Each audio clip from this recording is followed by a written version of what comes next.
Bon, ça faisait un moment que je voulais faire cette vidéo et je ne pouvais pas la faire pour cause d'enquête. On était contraints au silence, moi et des dizaines d'associations.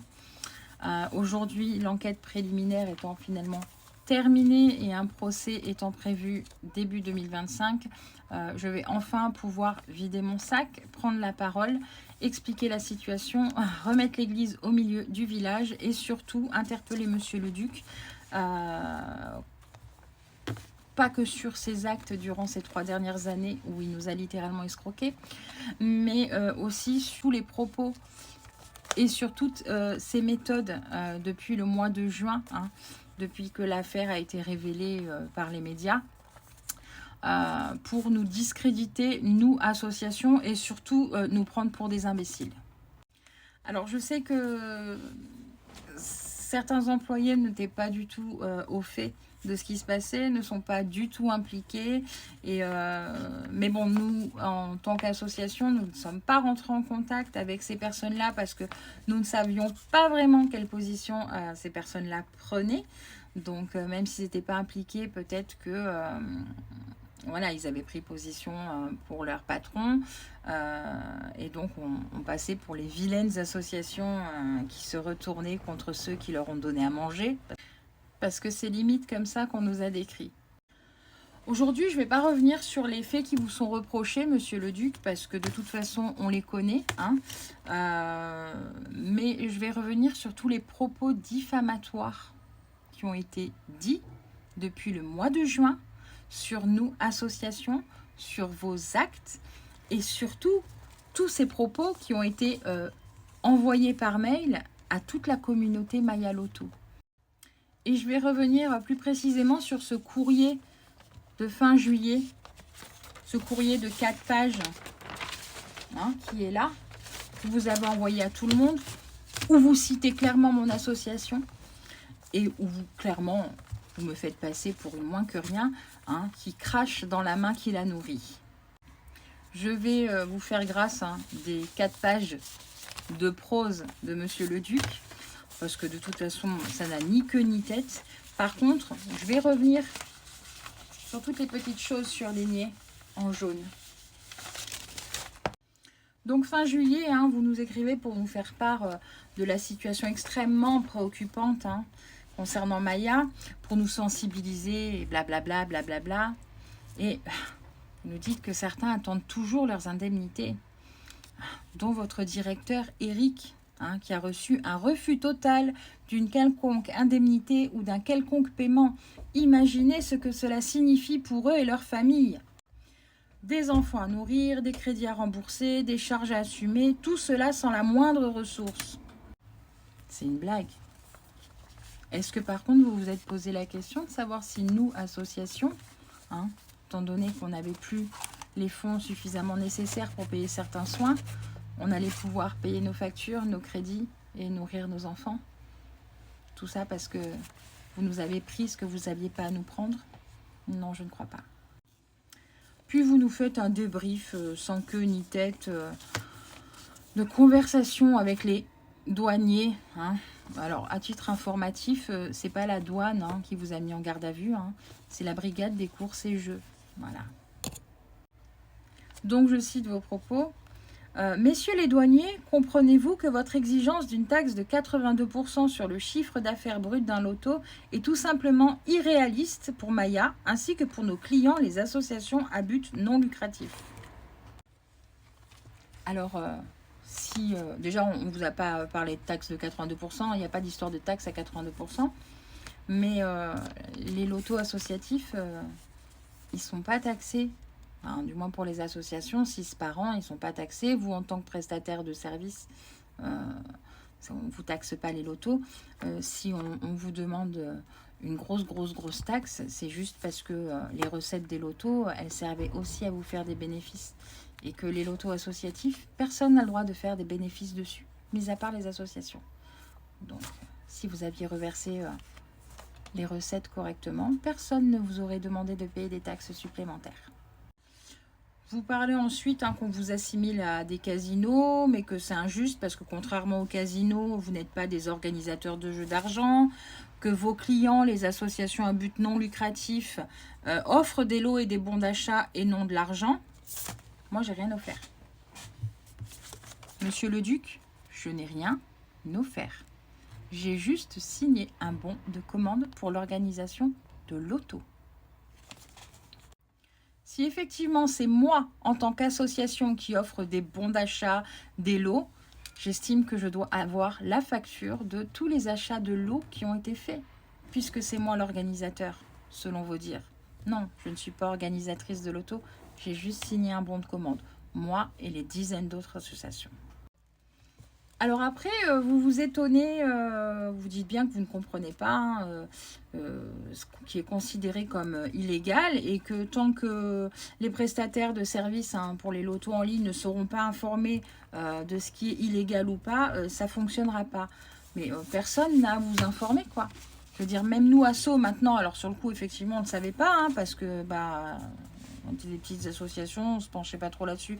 Et puis surtout, on vous faisait confiance. En fait, toutes les infos, elles sont disponibles, quoi. Elles sont à la portée de tous sur Internet, les règlements concernant ce qui est légal ou pas légal pour des organisations de l'auto en ligne. Donc, non, oui, effectivement, si vous ne prenez pas la peine de vous renseigner un minimum sur ce que vous avez le droit de faire ou pas avec votre société, ou si vos avocats, puisque visiblement, il y avait des avocats, des huissiers, ne sont pas capables de vous dire ce qui est faisable ou pas, les infos, elles sont déjà disponibles officiellement. Ça, c'est juste de la mauvaise foi. Maintenant, on va arriver sur la partie qui m'énerve fortement. Le chapitre que vous appelez un combat pour la vérité et la justice. Vous savez, cette partie où vous parlez des associations qui ont témoigné contre vous sur TF1, puis qui finalement ont fait volte-face, et puis vous parlez d'une autre association, la mienne. Et là, pour le coup, je vais être obligée de faire la lecture, même si ça m'énerve. Vous dites, une autre association, le combat de Morgane, dont le combat est Morgane, une petite fille handicapée que nous accompagnons depuis 3 années, a été médiatisée en précisant que nous l'avons arnaquée, voire même escroquée. Sans blague. Si c'est pas une escroquerie, c'est quoi? Cette même association, la veille de notre garde à vue, appelait notre directeur Eric pour lui faire des éloges. Ok. Premier point, j'ai jamais appelé qui que ce soit pour faire ces éloges. La veille de votre garde à vue, j'ai juste reçu une capture d'écran du montant qu'il allait m'être versé pour mes lotos. Et j'ai dit super, parce que ça faisait un mois que j'attendais qu'on me verse les dividendes des lotos pour notre association. Donc voilà, j'ai juste répondu effectivement à monsieur Xavier Plagnol. Super. Bon. Quand j'ai regardé le montant de ce qu'on a touché, j'étais moins enchantée. Et d'ailleurs, je l'ai fait savoir quand vous m'avez appelé pour me demander de ne pas écouter les médias, que j'étais quand même étonnée du montant de nos lotos cette année. Voilà, c'était bien moins que les années précédentes. Sachant que les années précédentes, visiblement, on était déjà escroqués. Donc, je vais reprendre la lecture. Donc, c'est de moi que vous parlez là. Bizarrement, après une entrevue et un interrogatoire poussé de près de 4 heures par les douanes, cette même association avait totalement changé d'avis vis-à-vis de Maya et s'est retournée contre nous. Alors, perso, moi, j'ai jamais vu les douanes. J'ai vu éventuellement la brigade des courses et jeux, mais j'ai jamais vu la douane. Puis alors, j'ai pas eu d'interrogatoire poussé. Non. Effectivement, ça a duré 4 heures. Mais c'était pour un dépôt de plainte. Et puis, je vais même vous dire mieux. C'est pas eux qui m'ont mis le grappin dessus pour me retourner la tête. La tête, je me la suis retournée toute seule dès le lendemain du passage au JT de TF1 où j'ai contacté mon avocate. Je lui ai expliqué la situation. Et où elle-même m'a conseillé vivement de me faire connaître auprès des services concernés. Donc non, c'est pas une machination. Personne ne nous a retournés contre vous. Nous sommes retournés contre vous quand on a compris qu'on s'était fait avoir. Et c'est là, à la suite, là, que le bas blesse, parce qu'en gros, clairement, on est en train de me cracher au visage, à me faire passer pour une moins que rien. Enfin, voilà, comme je l'ai dit tout à l'heure, pour celle qui crache dans la main de celui qui la nourrit. Bon, après, honnêtement, si se battre pour défendre les intérêts de son enfant, c'est être une ingrate et une moins que rien, alors je veux bien être une ingrate et une moins que rien. Donc vous dites, alors que cette association a pourtant perçu un total de 11 000 € de gains en 3 années, ce qui correspond au prorata à 310 € par mois pendant 36 mois. Alors effectivement, sur 3 ans, j'ai touché, notre association a touché 11 000 €. C'est vrai. Mais est-ce que vous voulez dire combien on aurait dû toucher? Est-ce que vous voulez dire ce que vous avez engrangé comme recette sur nos lotos? Alors bien sûr, il y a des frais, hein. Mais il n'y avait pas 95% de frais d'organisation. Parce que ça, par contre, c'est illégal, monsieur le duc. Et donc, comme ce n'était pas suffisant, hein, vous continuez à nous salir en disant qu'en plus, voilà, hein, on a bénéficié quand même davantage du fait qu'on prenait aucun risque. C'est quand même un peu le principe de vos sociétés à la base, hein. Donc voilà, qu'on venait les mains dans les poches, qu'on signait juste un contrat, on en parlera plus tard du contrat, et que voilà, comment on peut oser porter plainte dans ces conditions-là. En gros, vous êtes en train de nous faire culpabiliser, comme beaucoup l'ont fait, en disant que comment vous osez porter plainte alors qu'on vous a donné 3 000 ou 4 000 €. Je vais vous dire comment on peut porter plainte. Voilà. Vous voulez que je vous dise? Bah oui, quand on touche 3 000 ou 4 000 € pendant que vous en touchez 70 000, bah ouais. C'est pas parce que vous nous faites l'aumône, entre guillemets, que ça vous donne le droit de nous escroquer, quoi. Je veux dire, en gros, là, vous nous avez jeté des miettes, et encore, il faut qu'on soit heureux d'avoir reçu des miettes. Mais monsieur le duc, vous nous avez pris pour des... Je vais pas dire le mot, hein. À un moment donné, il faut pas pousser, quoi. Est-ce que vous voulez que je revienne sur le... Nous avons également été accusés de ne reverser que 7 à 10% des recettes aux associations. C'est vrai, ça c'est faux. Vous n'avez pas... Non, vous ne nous avez pas versé 7 à 10% des recettes des lotos, c'est vrai. Cette année, vous m'avez versé 3,9% pour ma part. Alors, je vais juste encore vous faire une petite piqûre de rappel, hein. Les lotos associatifs, personne n'a le droit de faire des bénéfices dessus, mis à part les associations. Les lotos associatifs, c'est 15% des recettes qui doivent être utilisées pour l'organisation. Achat des lots compris, animation comprise, et les 85% qui restent des bénéfices, ils vont à l'association. Il y a quand même une marge entre 3,9% et 85%. Bon, alors vous avez fait tout un flanc, hein, sur les décomptes tout aussi farfelus les uns que les autres. Enfin, il n'y a rien qui tient la route dans ce que vous racontez. Même quand vous faites des vidéos, vous annoncez un truc en disant que vous allez le justifier avec des papiers. Vous montrez des papiers qui disent totalement le contraire de ce que vous nous dites de vive voix en vidéo. Vous voyez, j'en perds la parole parce que tellement ça m'agace, un truc pareil. Donc, et sur votre courrier, hein, vous terminez par, pour conclure, vous l'aurez compris, je parle ici non seulement d'injustice, mais aussi d'hypocrisie. L'hypocrisie d'un système fiscal qui prétend être juste alors qu'il ne l'est pas. Ce système cherche à s'approprier tout ce qu'il peut pour l'État français. L'État se vante d'agir dans l'intérêt des associations, mais il s'est emparé de leur argent et de leur compte associatif sans jamais redistribuer les fonds. Ne vous inquiétez pas, ça va être redistribué. Ne vous inquiétez pas pour ça. On a des avocats pour ça. Bref, ça fait des années que vous spoliez les associations. Et en plus de ça, aujourd'hui, quand elles réclament leur dû parce que vous vous êtes fait pincer et qu'on a su qu'on était escroqués, vous avez le culot de nous salir. Vous, vous êtes positionné en victime d'une machination, alors qu'en fait, les vraies victimes, c'était les associations. C'est les associations que vous avez escroquées et spoliées pendant des années. Et le pire, c'est que ça a marché, parce que tous les adeptes de Maya Loto, les fanatiques, comme j'aime à les appeler, nous ont traités comme des moins que rien. De victimes, nous sommes devenus les ingrats qui avaient craché dans la main de ceux qui les ont nourris.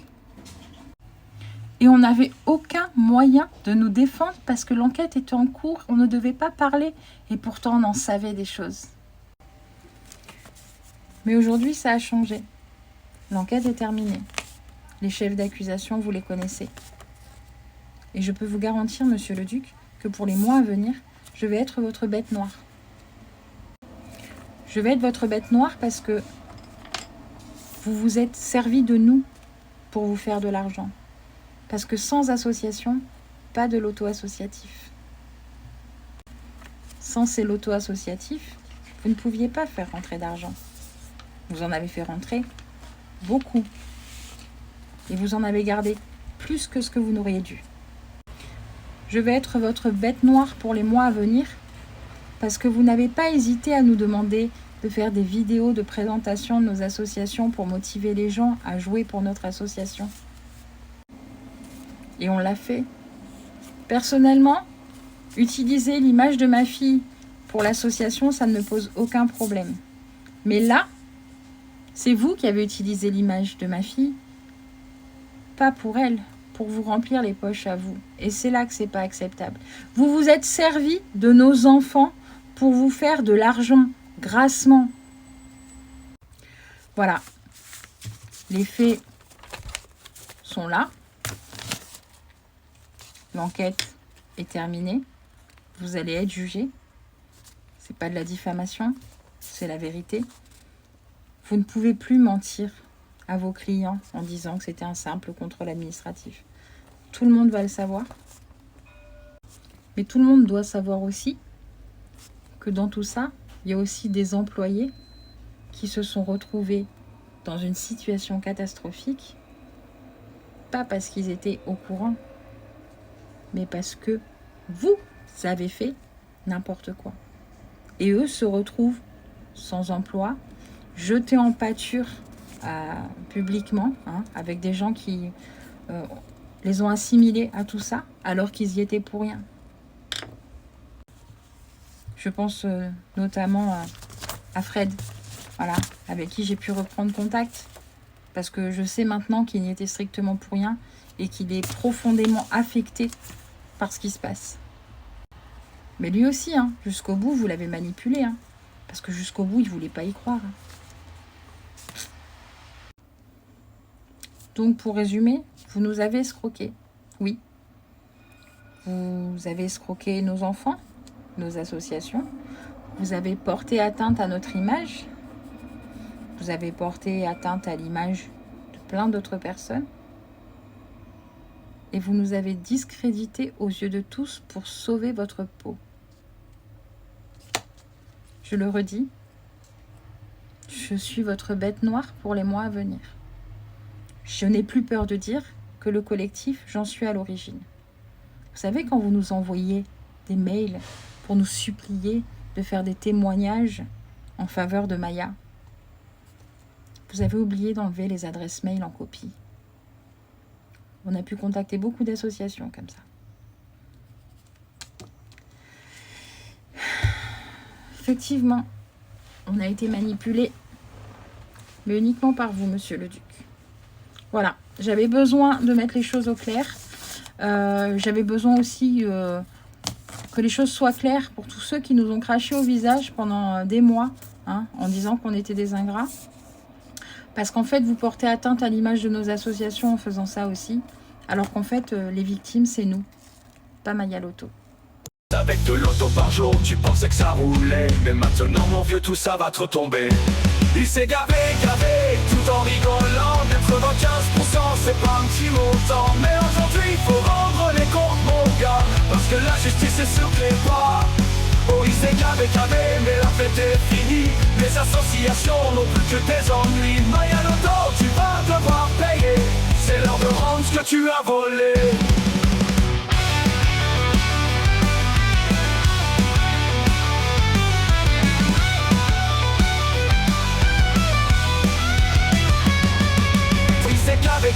Mais la fête est finie. Les associations n'ont plus que des ennuis. Maya Loto, tu vas devoir payer. C'est l'heure de rendre ce que tu as volé.